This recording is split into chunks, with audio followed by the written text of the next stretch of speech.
미워하는 것이라. 나는 교만과 거만과 악한 행실과 패역한 입을 미워하느니라. 나는 명철이라 내게 능력이 있으므로 나로 말미암아 왕들이 치리하며 방백들이 공의를 세우며 나로 말미암아 곧 모든 의로운 재판관들이 다스리느니라. 같이 있습니다. 나를 사랑하는 자들이 나의 사랑을 입으며 나를 간절히 찾는 자가 나를 만날 것이니라. 아멘. 오늘 말씀 1절부터 21절까지 내용을 쭉 살펴보려고 합니다. 솔로몬은 지혜와 명철이 자신을 찾을 수 있도록 길가의 높은 곳과 사람들이 많이 다니는 사거리에서 사람들을 부른다라고 이야기를 하고 있죠. 어리석은 자들과 미련한 자들에게 내가 선한 것을 말하리니 너희는 명철을 얻으라. 책망하고 그렇게 책망을 하고 그렇게 내 입에서 나오는 모든 것은 다 의로운 것들이다라고 또 말합니다. 여호와를 경외하는 것은 악을 미워하는 것이다라고 말하면서 나로 말미암아 왕들이 치리하고 모든 의로운 재판관들이 다스리게 된다라고 말하고요. 그러면서 나를 사랑하는 자들이 나를 만날 것이고 나의 사랑을 입고 나를 간절히 찾는 자가 나를 만날 것이다 라고 그렇게 이야기하고 있습니다. 우리 내용 관찰로 한번 들어가 보겠습니다. 솔로몬은 여호와를 경외하는 것을 무엇이라고 말합니까? 13절에 보면 악을 미워하는 것이다 라고 말하고 있죠. 그러면서 나는 교만과 거만과 악한 행실과 패역한 입을 미워한다 라고 이야기합니다. 그리고 14절부터 보면 여호와를 경외하는 것 안에 계략과 참 지식이 있고 명철이 있다라고 말하면서 이것을 통해서 왕들이 치리를 하고 또 의로운 재판관들이 또 재판을 하게 된다라고 합니다. 내용 관찰 2번입니다. 솔로몬은 어떻게 해야 지혜를 얻을 수 있다라고 말합니까? 17절을 보면 나를 사랑하는 자들이 나의 사랑을 입고 또 나를 간절히 찾는 자가 나를 만날 수 있다라고 그렇게 이야기하죠. 우리 영과 묵상으로 바로 넘어가 볼게요. 여호와를 경외하는 사람은 왜 악을 미워할 수밖에 없다라고 말합니까? 13절에서 말하는 내용입니다. 여호와를 경외하는 것은 악을 미워하는 것인데 나는 교만과 또 거만한 것과 악한 행실과 패역한 입을 미워하기 때문이다라고 이야기합니다. 오늘 본문 전체적으로 좀 살펴보면요, 좀 어색한 표현이 있어요. 제가 느끼기에는 마치 솔로몬이 자기 자신을 지혜 그 자체라고 그렇게 말하는 것처럼 보이기 때문입니다. 분명히 지혜에 대해서 이야기하는데 주어가 나로 표현이 돼요. 지혜가 사람을 부르고 있다라고 1절에서 말을 하고 있는데 4절에 가서는 내가 너희를 부른다라고 그렇게 이야기하고요.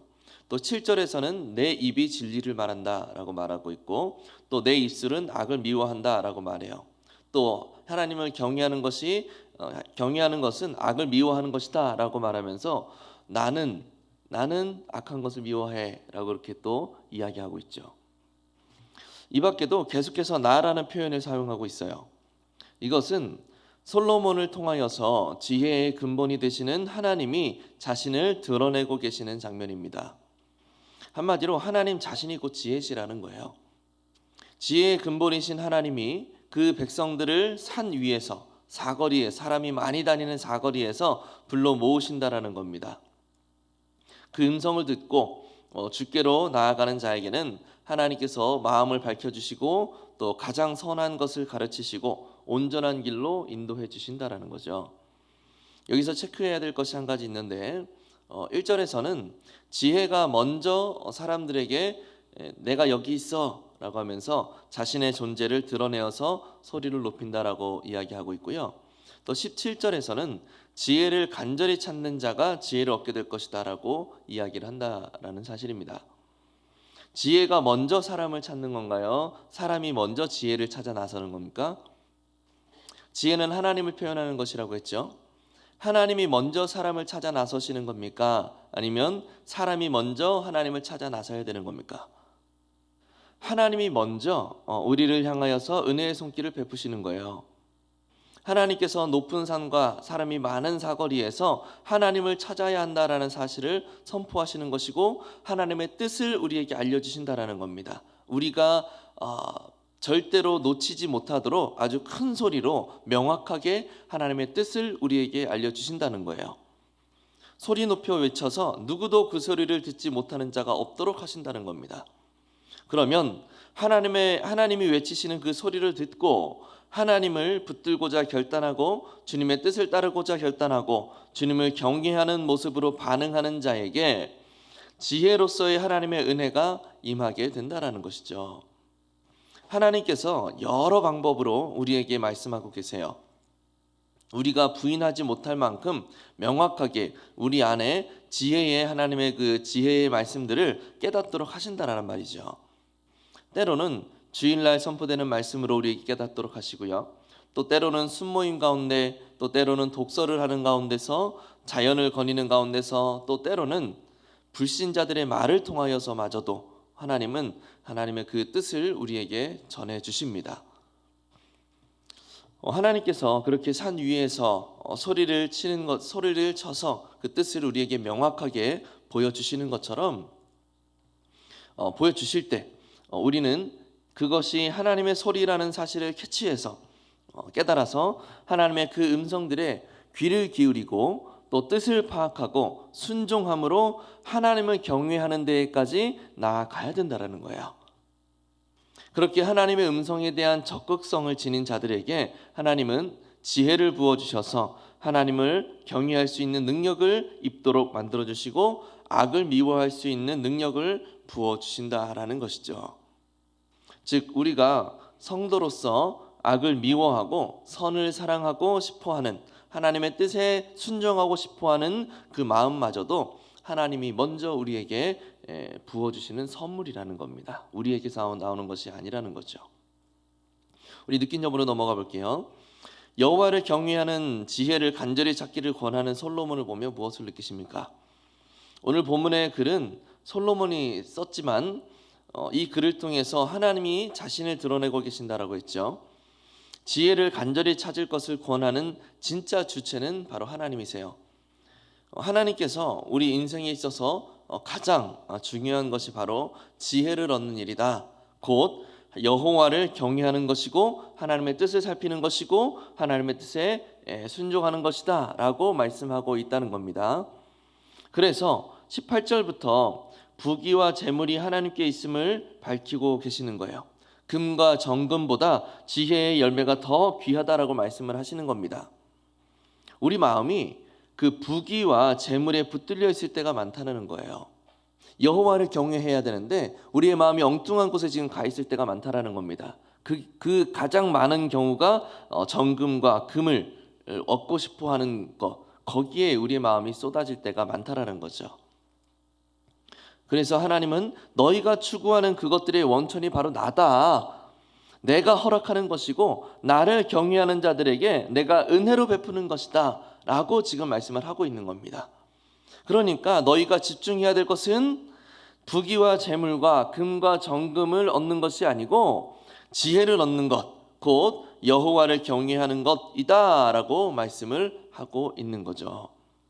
그런데 중요한 것은 앞에서 이야기한 바와 같이 이렇게 다른 어떤 것보다도 여호와를 경외하고자 하는 그 열망을 갖게 되는 것도 본질적으로는 하나님이 그런 마음을 주셔야 가질 수 있는 마음이다라는 사실이에요. 하나님이 먼저 산 위에서 부르시는 겁니다. 우리에게 하나님의 뜻을 분명하게 밝히시는 거예요. 그리고 우리는 그 소리를 듣고 간절히 하나님을 찾는 것, 이 순서라는 거죠. 우리가 이거를 기억해야 되는 거예요. 우리 적용입니다. 그렇다면 나는 하나님을 경외하는 마음으로 살기 위해서 어떤 노력을 하고 있습니까? 박수도 손바닥이 마주쳐야 소리가 나죠. 분명 하나님께서는 백성들에게 하나님을 경외하고자 하는 거룩한 열심을 주십니다. 뜻을 밝히십니다. 반드시 하나님 측에서 먼저 손바닥을 내미시는 거예요. 먼저 내미신 하나님의 손바닥에 나의 손바닥을 마주쳐야 소리가 날 텐데, 그렇다면 하나님의 손바닥에 나의 손바닥을 마주치기 위해서 우리는 무엇을 실천할 수가 있겠습니까? 무엇을 결단해야 될까요? 원론적인 실천 사항을 좀 나눠보고자 해요. 우리가 하나님과 하이파이브를 하려면, 박수를 치고 소리를 내려면 먼저 확인해야 될 것이 이 손바닥이 하나님의 손바닥인지 아니면 엄한 사람의 손바닥인지를 우리가 구분할 수 있어야 되겠죠. 하나님이 주시는 지혜인지, 하나님이 주시는 하나님의 뜻인지, 아니면 단순히 상황을 피할 수 있을 것으로 생각되는 처세술의 일환인지를 구별할 수 있어야 된다는 겁니다. 그러려면 하나님의 뜻을 잘 분별할 줄 아는 눈이 열려야 되는데, 그 눈을 여는 방법은 정말 많아요. 여러 가지 방법이 있습니다. 그 방법들 중에서 우리가 이렇게 한번 해봐도 좋겠다라고 생각되는 것이 있는데요. 어제 주일 오후 예배 시간에 신한석 권사님이 성경 암송을 하셨죠. 정말 이렇게 기를 많이 죽이셨는데, 성경 암송하는 것이 유대인들의 그 교육 방법 중에 하나예요. 쉐마 교육이라고 하는데요. 성경을 암송하면서 마땅히 행할 바를 스스로 깨닫도록 만드는 교육법입니다. 마땅히 행할 바가 무엇인가요? 지금 오늘 본문에서 말하는 지혜예요. 지혜.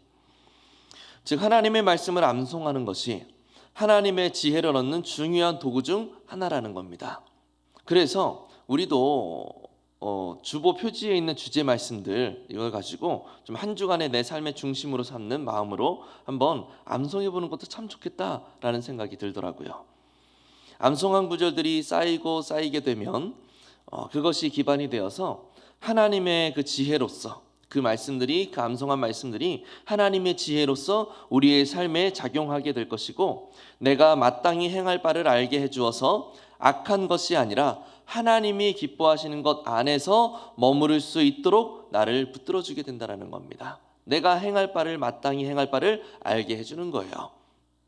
우리가 하나님의 뜻을 깨닫고 그 안에 머무르려면 별 수 없어요. 말씀을 가까이 하는 방법밖에. 우리가 말씀을 가까이 하면서 이번에는 좀 암송하기로 작정을 해보고 우리 가슴에 하나님의 말씀을 새겨넣는 그 작업들을 해보는 겁니다. 그러면 분명 세상을 쫓는 악한 길이 아니라 하나님의 뜻을 쫓는 선한 길 가운데 나의 생명이 있다라는 사실을 우리가 깨닫게 될 겁니다. 그 깨달음 가운데 주님의 뜻을 따라 살아갈 수 있는 우리 모두가 될 수 있기를 예수님의 이름으로 간절히 축복합니다. 우리 같이 말씀 기억하면서 같이 기도하겠습니다. 먼저는 말씀을 가까이 하며 선한 길 가운데 나의 생명이 있음을 깨닫게 하여 주시옵소서. 먼저 한번 기도하시고, 우리 더불어서 여호와를 경외하는 것이 지혜임을 깨닫고 늘 간절히 구하는 하나님의 자녀 되게 하여 주시옵소서.